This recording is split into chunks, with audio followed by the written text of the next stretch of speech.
생각을 공유하고 취향을 나누는 불특정 소수를 위한 영감소. 안녕하세요. 불소소 진행을 맡은 이모셔널 P의 P 봄봄입니다. 28화 정리를 시작하겠습니다. 네, 오늘은 5번째 행동 시리즈로 정리를 이야기해볼까 하는데요.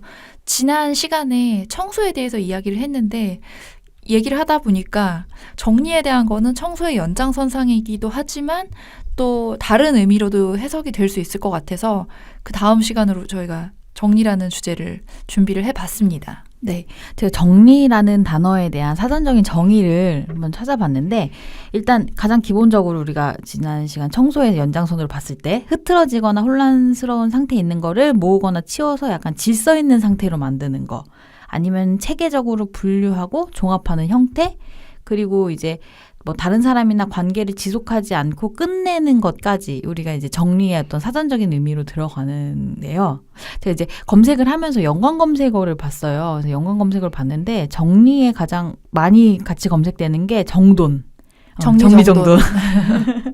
그래서 뭐 정돈도 역시나 어지럽게 흩어진 거를 약간 이제 고쳐놓고 바로 잡는, 그러니까 비슷한 형태의 이제 말이죠. 그래서 정리정돈이나 주변 정리, 마무리, 그리고 또 같이 많이 검색되는 게 마음 정리더라고요. 맞아요. 아무래도 다들 정리라고 하면은 그런 어떤 이렇게 깔끔하게 하는 것보다는 조금 더 심리적인 거랑 또 연관이 많이 되는 거 아닌가라는 생각이 들더라고요. 그게 약간 우리의 방송 이번에 행동 시리즈의 맥락과 좀 많이 연결되는 부분인 것 같다는 생각은 들었어요. 그럴 수도 있겠네요.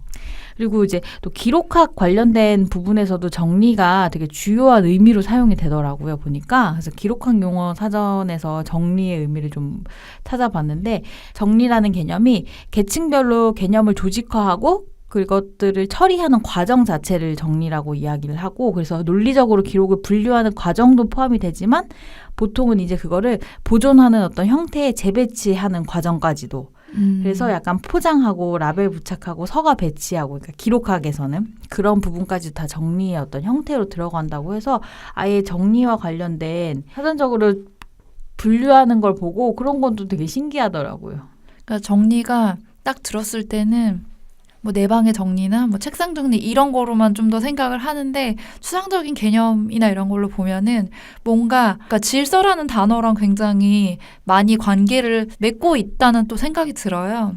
그래서 이제 저는 약간 그냥 제가 느끼는 정리는 어떤 의미일까 이런 것들을 좀 생각을 해봤는데, 앞에서 말씀하신 그 사전적인 어떤 의미와 마찬가지로 불필요한 것들이 좀 없고 좀 공통적인 속성이 좀 이렇게 나열이 돼서 좀 깔끔하게 질서와 규칙이 생기는 거, 이런 것들이 정리인 거고, 그게 뭔가 딱 이렇게 불변의 규칙이라기보다는 마음적인 거나 어떤 감정적으로 봤을 때 정리됐다고 느끼는 느낌들 있잖아요.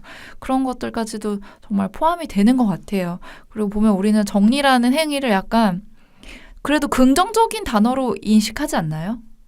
그러니까 내 마음이 정리되길 바라고, 이 일이 다 정리되길 바라고, 내 방이 정리되길 바라고. 그러니까 이게 정리를 통해서 약간은 부정적인 상태에서 긍정적인 상태로 넘어가는 행동인 거잖아요. 그래서 약간 어쨌든 정리가 더 좋은 상태를 만들어주는 거라고 우리는 보통 느끼지 않나. 그게 마음이든 뭐 내 방이든 어떤 일이든 간에. 그래서 생각을 해보면 약간 우리의 삶이 좀 되게 복잡해지고 있잖아요. 그러니까 내 방도 복잡하고, 내가 회사에서 하는 일도 복잡하고, 내가 해야 되는 공부도, 우리의 모든 시스템이나 환경이 너무 복잡해지니까 우리가 좀 정리를 자꾸 갈망하게 되는 건 아닌가, 심적으로나 뭐 다른 어떤 부분에 있어서나. 그래서 저도 정리랑 같이 결부되는 것들이 뭐가 있을까를 생각을 해봤을 때 정리정돈이 이제 많이 나오는 부분들이고, 뭐 방 정리, 책상 정리, 찾다 보니까 채무 정리 이런 것도 나오더라고요. 그리고 뭐 서류 정리. 그리고 좀 이제 약간 보고 헉한 게 정리해고. 정리해고가 약간 회사 안에서는 어떻게 보면 불필요한 인력을 정리한다는 거잖아요. 그래서 정리해고잖아요. 사람을 정리하는 거에도 약간 쓰는 단어라는 게 조금 좀 마음 아픈 단어가 아닌가 이런 생각도 들고, 모든 거에 있어서 총정리 좋아하잖아요, 우리. 어떤 공부할 때 과목도 총정리해주고 어떤 무슨 영화의 내용도 총정리해주고 총정리라는 말도 엄청 여기저기서 많이 쓰이는 것 같고 뭐 마음 정리, 생각 정리, 관계를 정리한다. 아니면은 정리하는 방법을 알려주는 그런 것들도 뭐 정리의 방법, 정리의 기술 뭐 이런 거에 대한 것도 굉장히 많이 나오고. 그래서 생각보다 정리가 우리가 초반에는 그 청소의 연장선상으로 생각했지만 생각보다 되게 여러 가지 의미로 또 확장될 수 있는 행동이 아닌가 그런 생각이 들어요. 네, 저희가 그러면 정리에 대한 약간 사적인 생각이 어떻게 다른지 그것도 한번 얘기를 해보면 좋을 것 같은데 저는 사실 이 정리라고 했을 때 청소의 연장선의 개념으로 생각한 게 더 컸었거든요. 그러니까 이제 사실 뭐 인간관계에서 저는 약간 정리에 대한 개념을 잘 적용시키질 못해요. 그런 인간관계가 딱히 있지도 않았었고 과거에 그 인간관계를 그런 식으로 이렇게 개념을 가져서 이렇게 깊은데 이걸 정리해야지라는 마음을 가진 인간관계 가져본 적이 없어가지고 그래서 저는 약간 그냥 지난 시간에 그러니까 정돈할 때 약간 각 잡고 줄 세우는 것처럼 그 개념이 저는 먼저 떠오르더라고요. 그래서 저는 약간 그런 정돈된 상태가 되어 있는 이제 마음이 편안해진다라는 정도인 거여서 정리했을 때 그냥 내가 심적으로 안정되는 어떤 배열과 각이 있는 그 이미지를 떠올렸거든요. 저는 그래서 일렬로 세울 때도 약간 이렇게 모서리에 맞춰서 세우고 그리고 각은 이렇게 약간 90도나 45도로 잡아놔요, 보통이. 그래서 이제 보통 물건 다 90도로 잡아놓고 아니면 이제 회사 책상이나 이런 데서 바로 봐야 되는 자료나 쓰는 노트 있잖아요. 그건 45도로 잡아놓거든요. 대각선으로. 왼쪽 무서운데요? 왼쪽 팔에 45도. 왼쪽 손에서 잡을 수 있는. 딱 들기 좋은 느낌. 예. 제가 지금 이 우리 자료를 들고 있는 네, 그 느낌. 이게 지금 45도 왼쪽으로 들고 있는데 네, 그렇게 바닥에 내려놔요. 그래서 약간 그런 형태들로 맞춰놓은 걸 보면 약간 즐거움을 느낀다고 해야 되나? 그런 게 있어요. 그래서 저한테 정리는 약간 그런 느낌이었어요. 그렇죠. 아무래도 물건이나 눈에 보이는 것들의 정리가 정리라는 말을 딱 들으면 먼저 생각이 나는 부분인 것 같아요. 근데 이제 정리를 어떤 좀 포괄적으로 보면 본범님이랑 저랑 정리를 하는 대상이나 개념이나 기준이 약간 그 속성은 비슷한데 그 대상이 되게 정반대인 것 같다는 느낌을 좀 받거든요. 그러니까 본범님 같은 경우에는 물건이나 책상이나 이런 것들에 대한 정리는 되게 일목요연해요. 근데 이렇게 노트에 메모하거나 이런 습관을 보면 되게 낙서하듯이 그 메모를 다시 보려는 의도가 아니라 내가 얘기할 때 그걸 머릿속에 넣기 위해서 하는 낙서처럼 메모를 하시거든요, 보면. 맞아요. 그러니까 질서를 아예 두지 않으려는. 네. 근데 저는 좀 반대 성향인 게 물건이나 이런 거는 물건도 약간 그냥 제가 일하는 책상은 좀 뭐 배열을 두려고 하는 편이긴 한데 그렇게까지 막 모든 순간순간에 이렇게 모든 물건들을 막 일목요연하게 하는 건 아닌 것 같아요. 근데 메모하는 거는 조금 그런 거에 대한 게 있어요. 일목요연하게 해야 되고 노트에도 뭐 자유롭게 아이디어 같은 거나 끄적이는 낙서들을 하면 그 다음 장에 그거를 약간 목록처럼 정리를 해둬야 마음이 정리되는? 그래서 내가 앞으로 뭘 하고 싶은지에 대한 계획 같은 것들도 줄로 맞춰가지고 쭉쭉쭉 써야지 좀 마음이 편한? 그래서 그 펜으로 쓰는 노트 같은 경우도 그렇고 얼마 전부터는 제가 에버노트를 쓰기 시작했어요. 그 에버노트 안에는 일과 관련된 스케줄, 달력 스케줄이 있고 책에서 인상 깊었던 구절을 책 제목이랑 페이지 수랑 그 구절을 타이핑해서 정리해 놓은 게 따로 있고 그리고 내가 가보고 싶은 전시나 카페, 뭐 서점, 미술관 뭐 이런 거에 대한 것들도 따로 저는 좀 분류를 해놓는 편이거든요. 정리벽이 있어서 그렇게 해놓는 건 아니고 그냥 되게 스쳐 지나가는 것들을 나중에 다시 떠올리려고 하면 기억이 안 나잖아요. 너무 많은 것들을 보게 되고 나중에 여기 가봐야지, 나중에 이거 다시 봐야지라고 하는데 그걸 나중에 까먹는 게 너무 아쉽더라고요. 이게 정말 그런 부분에서는 되게 다른 네. 습관인 것 같아요. 그러니까 저는 그게 만약 잊어버려지잖아요. 그럼 원래 잊으려고 했던 그러니까 잊혀질 거였으면 그냥 잊혀져도 되는 거인가 봐라고 하면서 약간 저는 네. 그런 거 있어요. 10개를 내가 써놨잖아요. 그러면 또 그거예요. 나중에 보면 10개가 다 가고 싶진 않을 수 있잖아요. 그러면 그 중에서 또 골라요. 가볼 만한 그 아. 다시 봤을 때도 또 가고 싶은 데를 가고 아닌 데는 버리고 약간 좀 그런 거에 있어서는 좀 이렇게 분류하고 기억하고 메모하고 그런 정리는 좀 약간의 집착이 있는 것 같아요. 저는 그냥 노트도 그냥 막 쓰는데 그 핸드폰 메모도 메모장에 그냥 쓰는데 분류해서 메모하지 않고요. 그냥 쭉 그래서 하나 페이지에 너무 많은 내용이 그게 몇 달 전 거부터 뭐 그냥 다 섞여 있어요. 그러니까 뭐 그냥 대충 이거는 적어놔야지라고 하는 거 그냥 그렇게 적어놓고 가끔 생각나면 열어보긴 하는데 대부분 그 월 캘린더 있잖아요. 거기다가는 일별로 해야 되는 일이 이제 리스트가 있는데 저는 걔네를 그냥 그날 하루가 끝나면 싹 다 지워요. 그래서 저의 월별 캘린더에는 뭔가 기록이 남아있는 게 없어요. 네.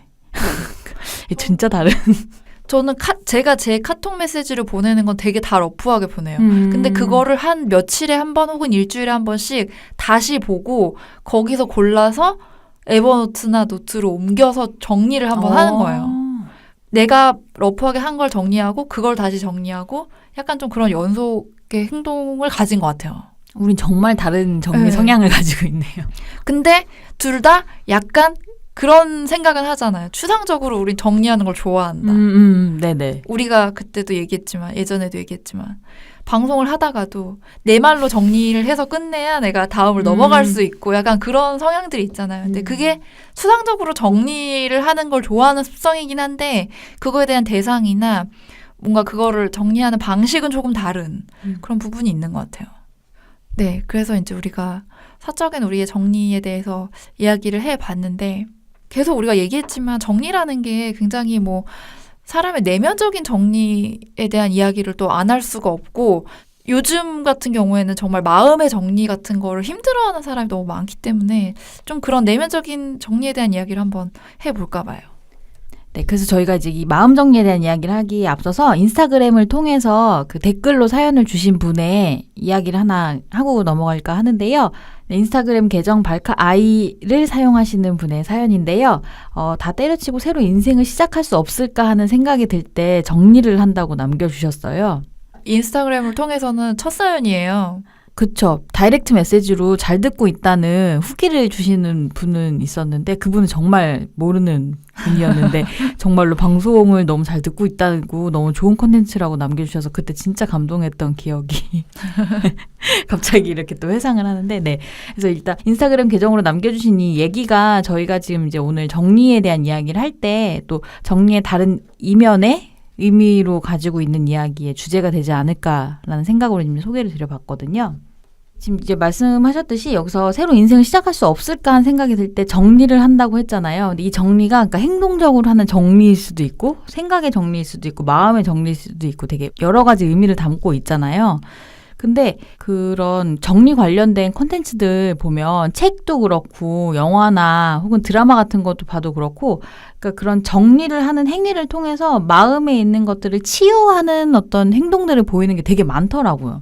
보면은. 그러니까 수납 전문가들 있잖아요. 그 사람들의 책이나 이런 걸 봐도 수납 정리하고 청소하고 버리는 일이 그런 연장선에서 명쾌하게 생각하고 마음까지 정리하는 행위라고 이야기를 다들 하더라고요.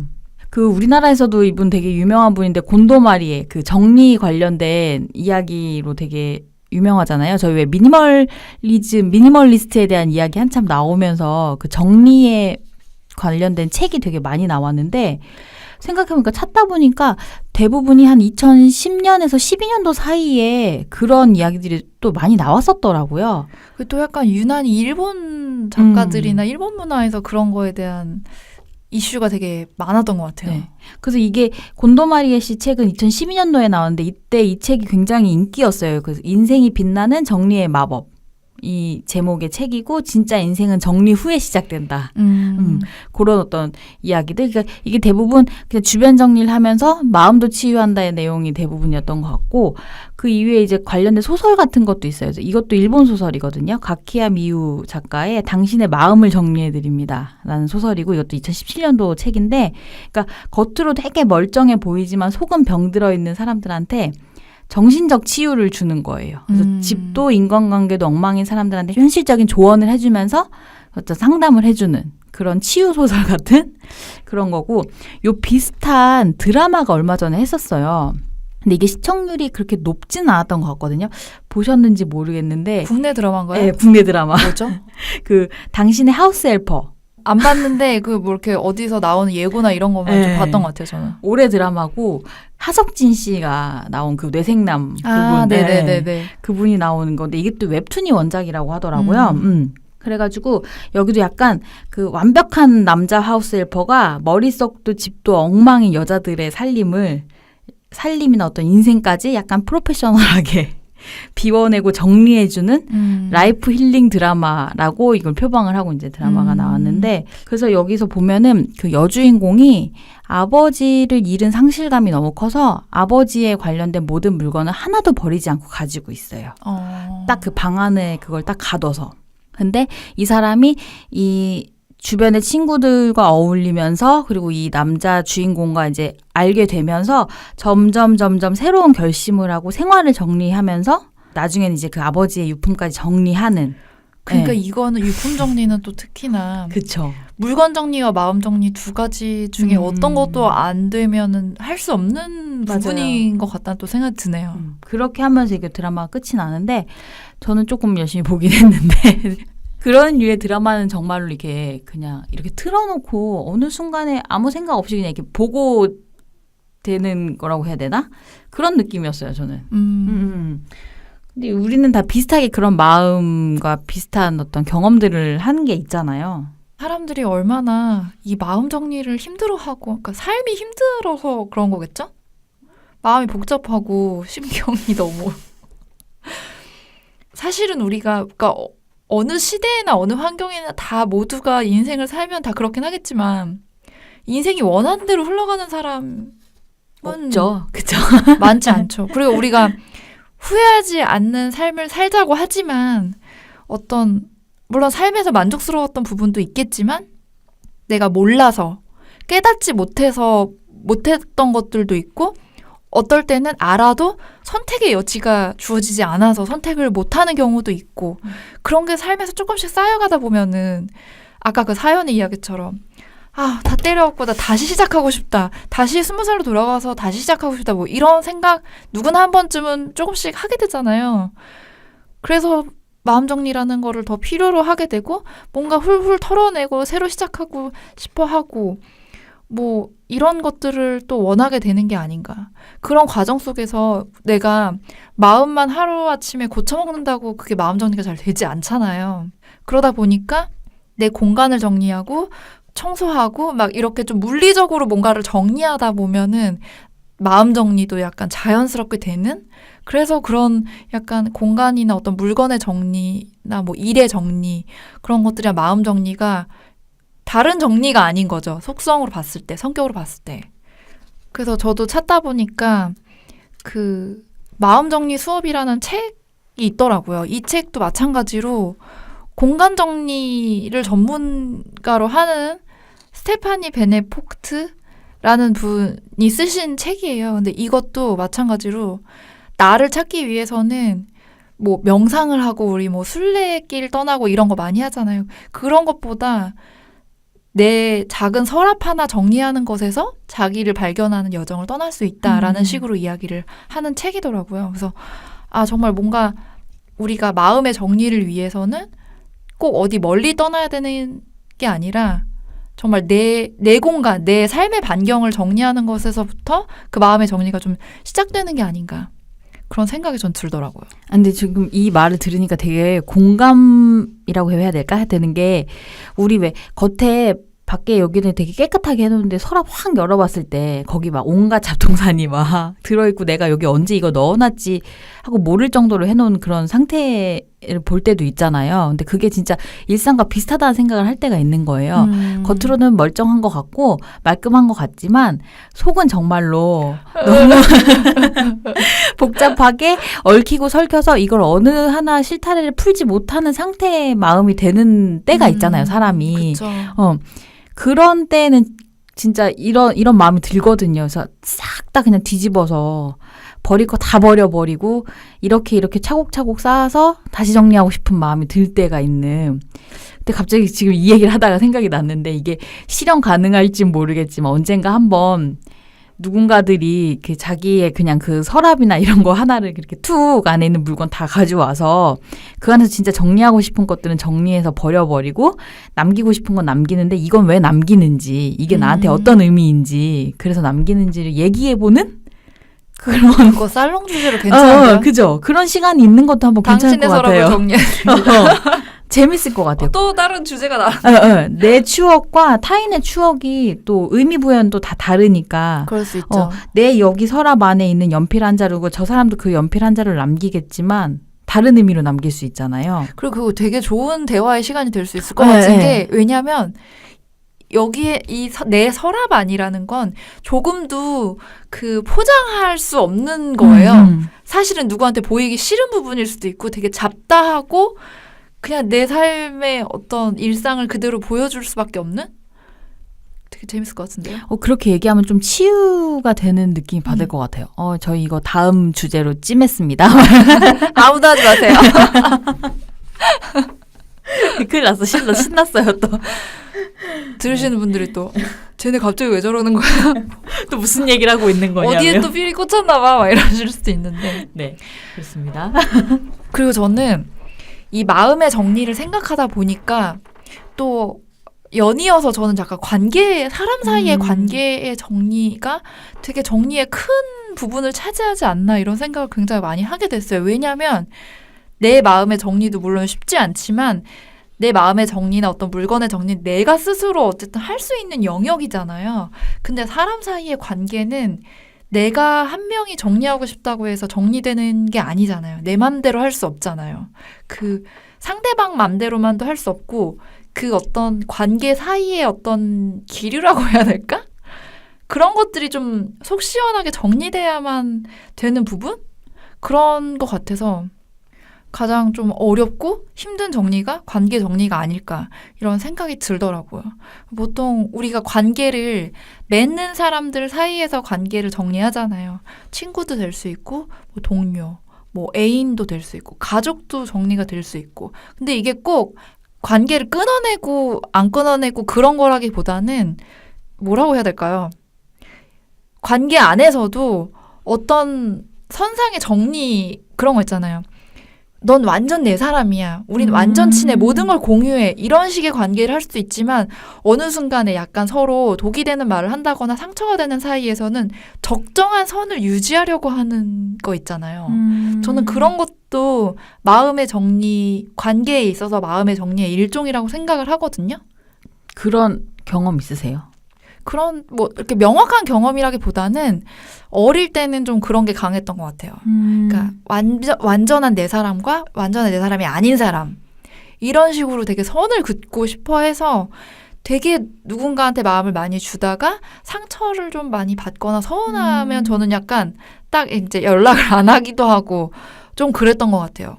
그러다 보니까 끊어진 관계들도 많이 있죠. 근데 그게 나이가 들면서 조금 생각을 해본 거는 이럴 때 내가 조금 이 사람을 양해해 줬더라면 그 마음을 조금 더 헤아려 줬더라면 그냥 적정한 선에서는 관계를 유지할 수 있지 않았을까? 내가 너무 이렇게 사람 사이의 관계를 이렇게 선 긋듯이 막 뭐 끊듯이 너무 해버려서 이어가지 못한 관계들은 좀 아쉽다 이런 생각이 좀 들었던 부분도 있었던 것 같아요.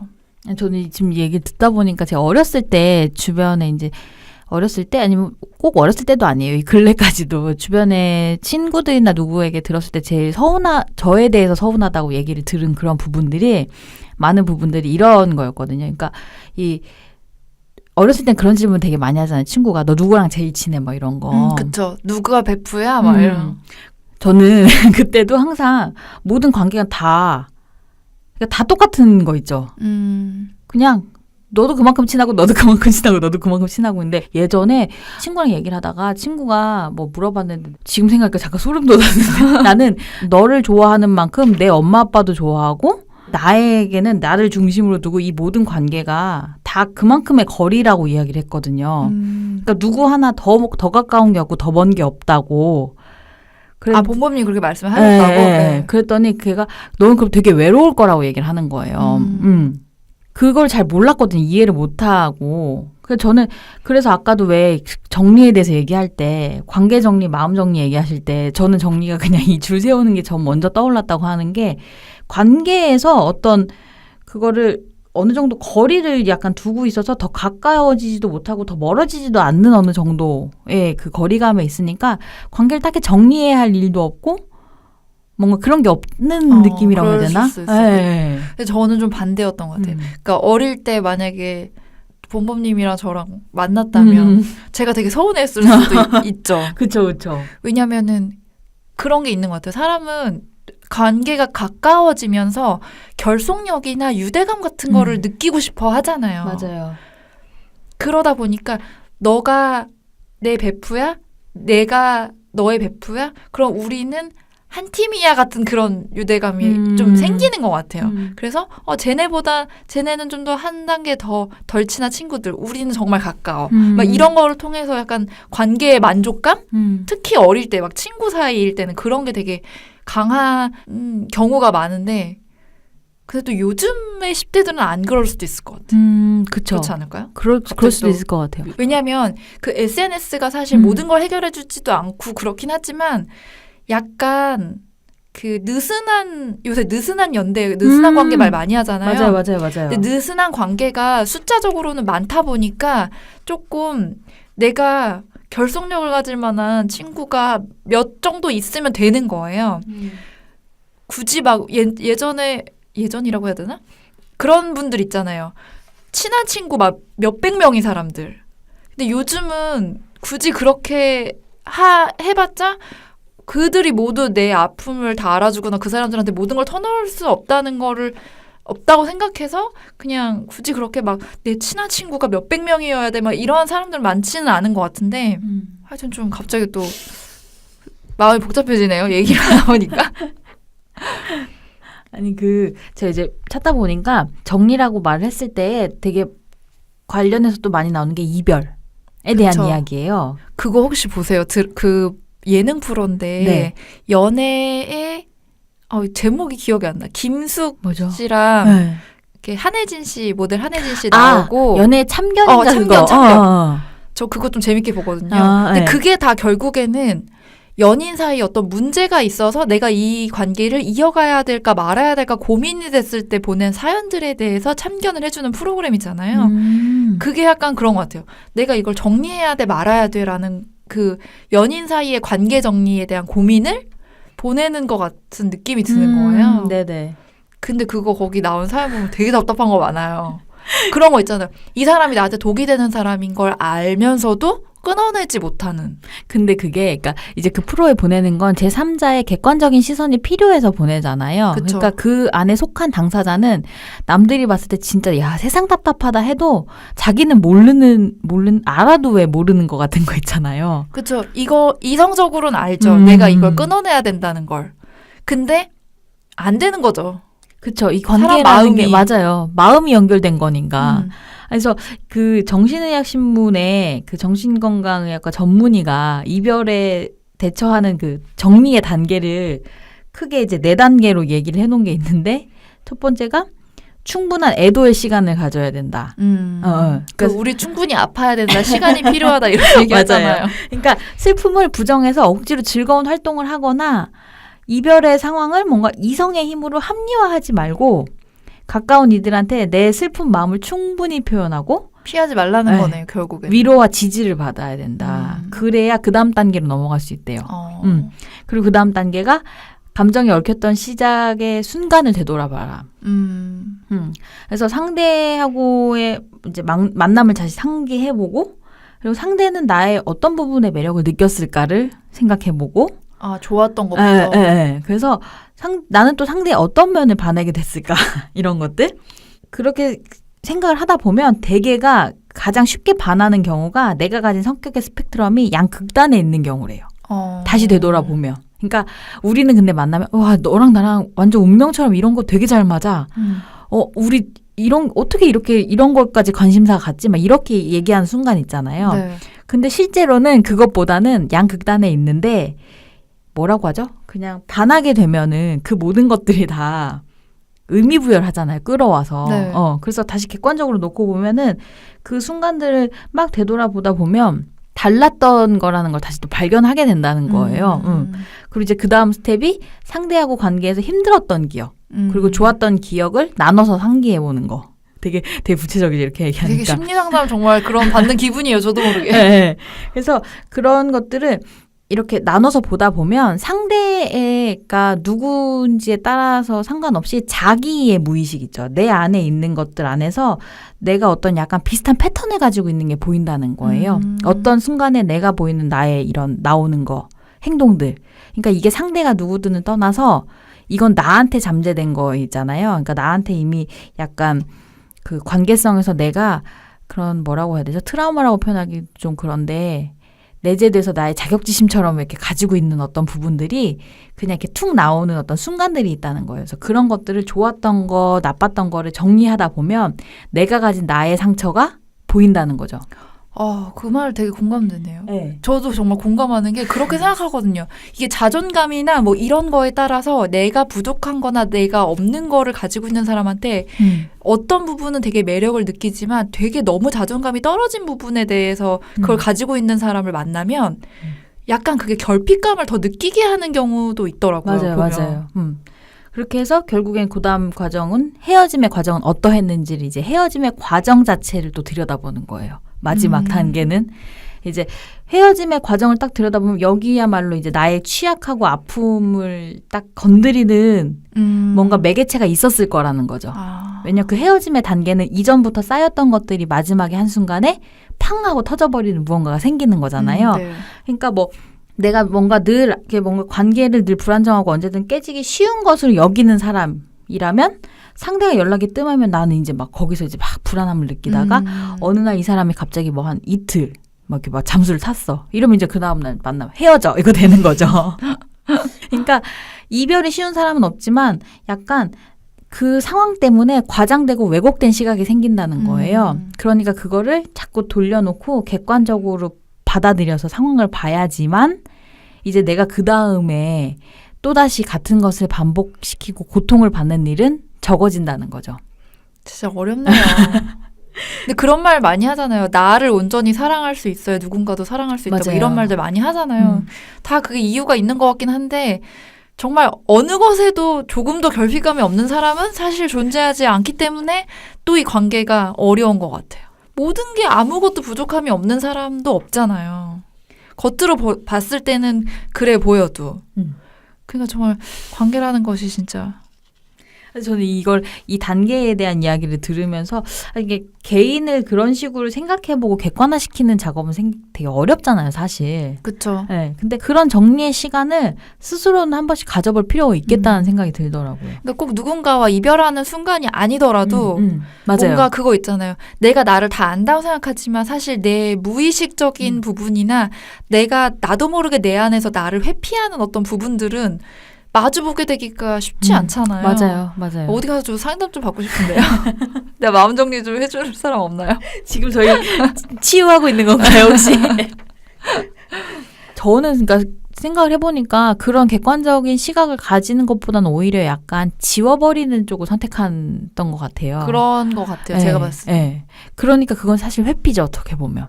그래서 그걸 제대로 들여다보기 시작하면 근데 뭔가 너무 늪에 빠질 것 같은 느낌 있잖아요. 너무 아플 것 같고. 네. 그래서 자꾸 일상에서 자꾸 뭔가 다른 선택을 해서 여행을 간다거나 환경을 바꾸는 선택을 자꾸 하는 게 아닌가라는 생각이 들더라고요. 그래서 자꾸 템플스테이 하신다고 막 그러셔가지고 또 힘드신가 보다.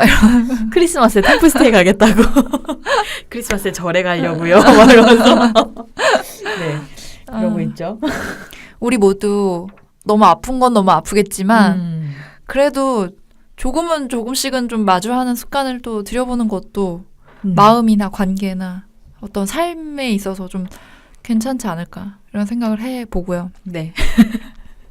저는 또 하나 좀 인상적으로 본 정리에 관련된 게 있는데 이거 약간 정리의 속성이 들어가는지 모르겠어요. 그냥 저희 꽂혀서 내용을 준비해봤는데 세계관 총정리 이런 말 많이 들어보셨나요? 네네네. 언젠가부터 되게 많이 썼어요. 그러다가 순간 생각해보니까 이 말을 언제부터 썼지? 옛날에도 썼나? 그런 생각이 들더라고요. 요즘은 그리고 그런 거 있잖아요. 그 영화나 이런 거에서 그런 세계관을 담고 있는 영화라고 해가지고 막그 매니아들이 막 풀어내잖아요. 그러니까요. 어.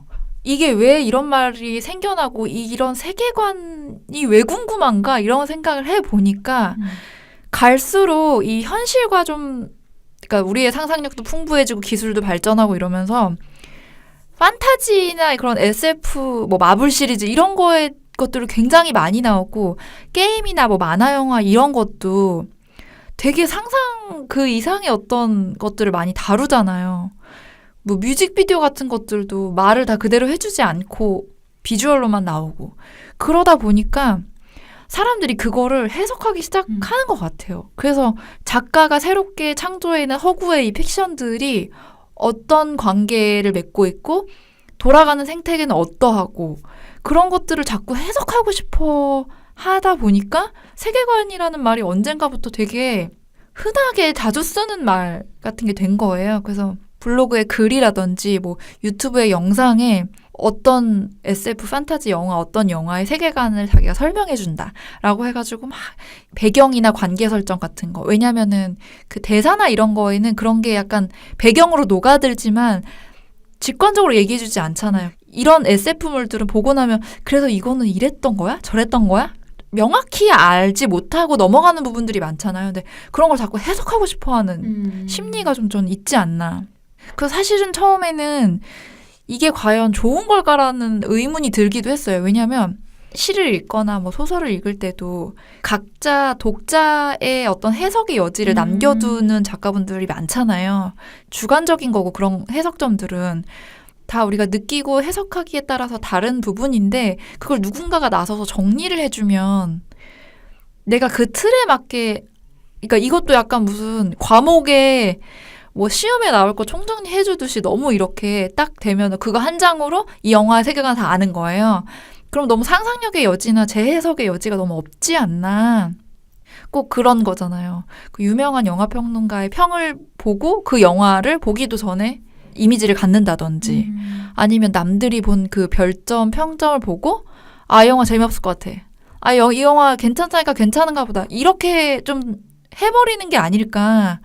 그런 생각을 좀 하기도 했었는데 어떻게 보면 어떤 사람은 이렇게 해석하고 어떤 사람은 저렇게 해석하고 그러니까 이 어떤 하나의 영화나 어떤 시리즈를 되게 세세하게 약간 그 뭐였죠? 먹고 뜯고 즐기고 씹고 그거요. 씻고 뜯고 맛보고 즐기고요. 네, 그거요. 그렇게 하니까 그것도 또 하나의 요즘에 나타나는 문화 즐기는 방식? 덕후들이 어떤 문화를 즐기는 방식의 또 하나가 될 수도 있구나. 이게 약간 너무 틀을 주는 건 아닌가 싶었는데 그렇게 보면 또 다른 문화를 만들어내고 또 다른 재미를 만들어내니까 이것도 또 하나의 어떤 문화의 결이 될 수도 있구나. 그런 생각도 들면서 뭔가 작가의 세계관을 그렇게까지 파헤친다는 게 좀 흥미로웠던 것 같아요, 저는. 그러니까 이런 덕후분들은 정말 그 작가나 감독의 그것을 이해하기 위해서 보고 또 보고 분석하고 막 그거와 관련된 자료를 찾아내고 막 헤집어가지고 그것들을 완성해내잖아요. 그러니까요. 근데 저 이제 이거 얘기하다 보니까 갑자기 생각났는데 얼마 전에 제가 지금 이제 보헤미안 랩소디 영화를 너무 푹 빠져가지고 네. 지금 어제도 한 번 더 보고 왔거든요. 2번이나 보셨다는. 네, 근데 또 볼 거예요. 이제 노래 따라 부르는데 가서 보려고요. 근데 첫 번째 볼 때 다르고 두 번째 볼 때 다르고 첫 번째 볼 때보다 두 번째는 더 울었어요. 그 사람의 인생에 더 가깝게 다가간 느낌처럼 들어서. 근데 그 감동 때문에 이제 영화를 보고 나서 아는 분하고 뭐지 얘기를 하다가 그분한테 영화 꼭 보세요 막 뭐라고 이제 얘기를 막 했어요. 근데 그분이 하는 얘기가 저는 출비로 볼 거예요 이렇게 얘기하시는 거예요. 출비 뭔지 아세요? 몰라요. 출발 비디오예요. 아. 네. 자기는 영화는 출비에서 소개해주는 정리된 컷들로 해가지고 나레이션으로 들어가서 김경식이 왜 영화 대 영화 해가지고 네. 막 소개해주고 하잖아요. 자기는 그렇게 보면 영화를 다 봤다는 느낌이 든대요. 근데 그거는 되게 다르죠. 그거 너무 아쉽지 않을까요? 그걸 제대로 봤다고 할 수 있나? 왜냐면 그게 다 연결돼서 그 고조되는 것도 다 물론 거기서도 그렇게 해주긴 하는데. 그쵸. 이제 그분한테 영화는 그러니까 그런 정도의 컨텐츠인 거죠. 그 이상을 더 이상 들여다보고 네. 싶지는 않은. 그렇지만 그런 영화가 있어라는 거 정도에서 자기 만족점의 포인트가 그러니까 다른 것 같다는 생각을 처음으로 한 거예요. 그래서 출발 비디오 여행처럼 저렇게 그냥 요약 정리해주는 영화 프로그램을 사람들이 그래서 선호할 수도 있겠구나. 내가 딱히 영화관에 가지 않아도 그 작품을 뭐 세세하게 다 공들여 보지 않아도 그 약간의 이런 게 있어라고 하면서 하는 그 프로그램 1시간 프로그램 자체로도 즐거움을 느낄 수 있겠구나라는 생각이 들더라고요. 그렇구나. 되게 독특이라고 표현하면 좀 그렇지만 아무튼 그래서 되게 다르다. 우리와 또 다르구나. 그런 생각이 들었어요, 정말. 저는 근데 사실 요즘 되게 즐겨보는 프로가 있는데 방구석 일녀를 너무 잘 보고 저 있거든요. 그 프로그램 너무 좋아해요. 왜냐면 그동안은 영화를 찍은 배우가 우리 영화 이런 영화예요. 주인공 이렇게 나와서 하는 영화 그런 인터뷰를 사실 저는 그렇게 흥미롭게 보지 않았는데 이거를 만든 작가와 감독이 내가 여기서 이 부분에서는 이런 걸 주고 싶었는데 이게 되게 고민스러웠어라는 얘기를 해주는데 너무 빠져들어서 그 얘기를 할 수 있고 그리고 만약에 음악 관련된 영화면은 음악과 관련된 분이 나오고 또 뭐 미술과 관련된 분이면 그걸 잘 아는 작가가 나와서 같이 이야기를 하는데 그 영화에 그 뭐라고 해야 되지? 겉포장지가 아닌 그 속을 보는 느낌이 들어서 방구석 일렬에서 나오잖아요? 그럼 그 영화를 꼭 다시 본 것도 다시 보고 싶고 전 아가씨도 안 봤었는데 방구석 일렬 보고 봤거든요. 그러니까 거기서 설명해줬던 어떤 되게 거기가 이제 비주얼적으로 되게 신경을 많이 쓴 영화잖아요. 그래서 그런 거에 대한 소개를 다 보고 보니까 또 남다르게 느껴지는 부분도 있고 아마데우스도 얼마 전에 얘기하는 걸 봤는데 되게 어릴 때 어렴풋하게 보고 그리고 관련된 뮤지컬을 몇 년 전에 보고 그게 다였거든요. 근데 그 80 몇 년도의 영화였나요? 그걸 진짜 다시 봐야겠다는 생각을 너무 또 강렬하게 한 거예요. 그것도 어떻게 보면은 그거야말로 세계관을 총정리해주는 어떤 프로그램이 아닌가 영화에 그런 생각도 또 드네요. 명품 프로그램이었어요. 완전 빠져가지고 계속 보고 있습니다. 네. 정리에 대한 뭔가 정말 다방면에 생각보다 정말 많은 얘기를 하지 않았나요 오늘? 네, 진짜 깔끔하게 정리하는 이야기를 시작으로 마음과 관계와 세계관까지 우리가 왔어요. 네, 알찬 시간이네요. 그러네요. 네, 오늘 정리에 대한 그럼 이야기를 조금 마무리를 하면서 그러면 오늘 어떠셨는지 피님 오늘의 정리를 한번. 어렵네. 어려운데 어쨌든 우리가 물건의 정리부터 뭐 어떤 내용 정리, 일의 정리, 사람 정리 이 정리로 할 수 있는 모든 거에 얘기를 다 한 것 같아요. 근데 이 모든 것들이 다 따로따로가 아니라 다 관계돼서 사람을 정리하고 뭔가 관계를 정리하고 물건을 정리하는 게 또 내 마음이랑 연결되고 다 이렇게 연결고리가 있다는 생각이 들면서 약간 또 물리적인 정리도 마음의 정리를 하고 싶을 때 좀 해보면 좋을 것 같다는 생각도 들고 재밌는 시간이었습니다. 네, 저도 역시나 그러니까 이런 주변에 불필요한 걸 덜고 최상의 상태를 만드는 것도 정리인데 뭔가 이렇게 약간 필터링 해갖고 하나의 이렇게 틀을 만드는 과정도 이제 정리라는 생각이 드는 거예요. 그러니까 이제 나이가 들고 일을 하면서 그 길을 만들어서 인생을 살아가는 것도 역시나 이렇게 인생의 최종 정리 단계를 겪고 있는 것 같다? 약간 그런 느낌이 들더라고요. 이제 뭐 나이가 그렇게 오랜 세월 산 건 아니지만. 그래서 저는 우리가 하고 있는 이 방송 작업 있잖아요. 이거를 비롯해서 약간 모여서 이야기하고 싶어하고 글로 기록을 남기고 싶어하는 것도 역시나 그 틀 안에서 약간 그 인생을 완성해 가려고 하는 그 정리의 단계인 것 같다라는 그런 느낌을 사실 이번 방송을 준비하면서 많이 받았어요. 그게 또 쉽지 않고 우리의 삶은 쉽게 또 산재되고 하니까 그런 욕구도 또 생기는 것 같아요. 그런 것 같아요.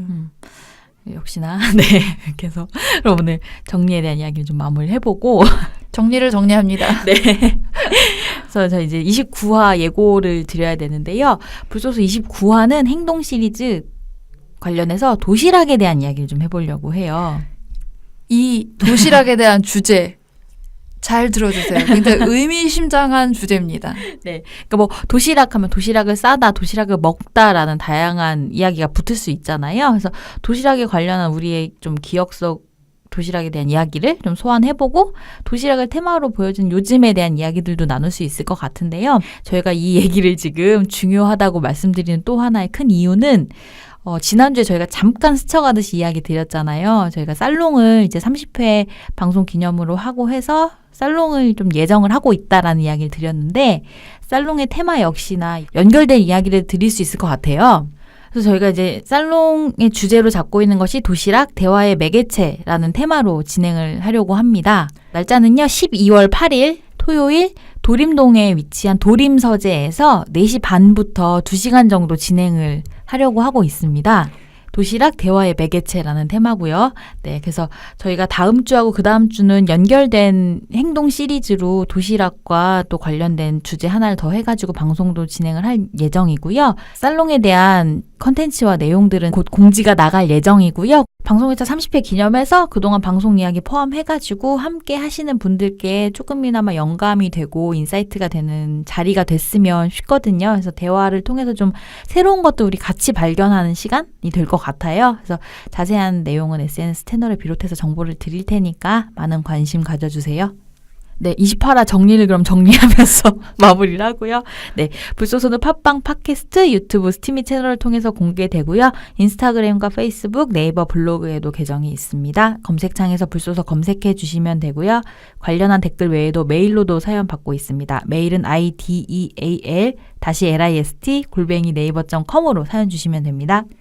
네, 생각을 공유하고 취향을 나누는 불특정 소수를 위한 연감소 28화 정리를 마치겠습니다. 지금까지 이모셔널 PAP 봄봄이었습니다. 안녕히 계세요.